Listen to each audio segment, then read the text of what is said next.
কাজিনকে নিয়ে চলে যাচ্ছি চট্টগ্রাম বিশ্ববিদ্যালয়ে। হ্যালো ভিউয়ার্স, আসসালামু আলাইকুম। আশা করি সবাই খুবই ভালো আছেন। আমার আম্মু চট্টগ্রাম বিশ্ববিদ্যালয় থেকেই মাস্টার্স কমপ্লিট করেছেন। আম্মুকে খুবই মিস করছিলাম। আম্মু থাকলে হয়তো আম্মুর হাত ধরে পুরো ভার্সিটি ঘুরতে পারতাম। যাই হোক, আমার চাচু যেহেতু চট্টগ্রাম বিশ্ববিদ্যালয় থেকেই পড়াশোনা কমপ্লিট করেছেন, চাচুর সাথে পুরো ভার্সিটি ঘুরে দেখছি। এই ক্যাম্পাস আমার প্রাণের ক্যাম্পাস। 1987 সালের 20 জুন অর্থনীতি বিভাগের প্রথম বর্ষের ছাত্র হিসেবে চট্টগ্রাম বিশ্ববিদ্যালয়ে আমি পদার্পণ করি। এখন আমি দাঁড়িয়ে আছি আমার প্রিয় হল, যেখানে আমি প্রায় 7 বছর কাটিয়েছি, আলাউল হল 231 নম্বর কক্ষে।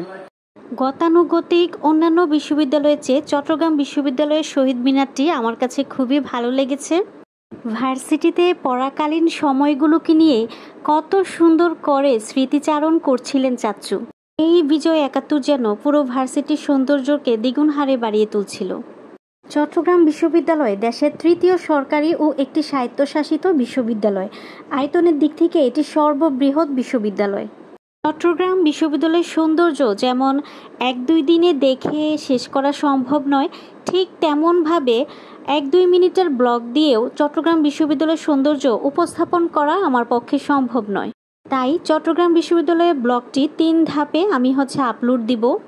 চট্টগ্রাম বিশ্ববিদ্যালয়ের অন্যতম আকর্ষণ কি আপনারা বলেন তো দেখি? এই বিশ্ববিদ্যালয় চট্টগ্রাম শহর থেকে প্রায় 22 কিলোমিটার দূরে অবস্থিত। প্রকৃতির অপার সৌন্দর্য যদি উপভোগ করতে চান, তাহলে আমি আপনাদেরকে বলবো আপনারা অবশ্যই চট্টগ্রাম বিশ্ববিদ্যালয়ে যেতে পারেন। চলে এসেছি বাংলা ডিপার্টমেন্টের সামনে, যেই বাংলা ডিপার্টমেন্ট থেকে আমার আম্মু মাস্টার্স কমপ্লিট করেছেন। বাংলা ডিপার্টমেন্টের দেয়ালে লেখা, নিরাশ হইও না, দুঃখিত হইও না, তুমি জয়লাভ করবে যদি তুমি বিশ্বস্তি হও। আমার কাছে খুবই ভালো লেগেছে এই লেখাটা।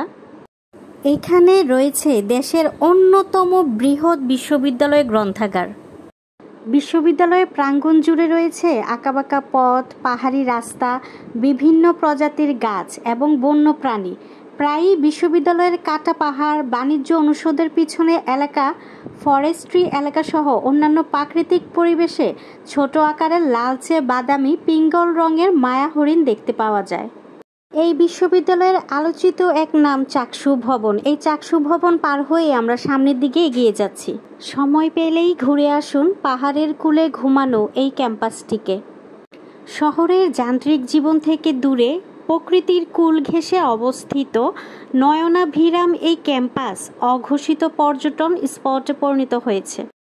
এখন আমরা ঘুরে দেখছি ইনস্টিটিউট অফ মেরিন সায়েন্সেস। এই ছিল আজকে আমার ব্লগের প্রথম পর্ব।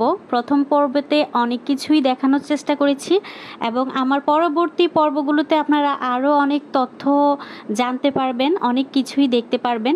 তো সবাই এই পর্যন্ত ভালো থাকবেন। সবাইকে আল্লাহ হাফেজ।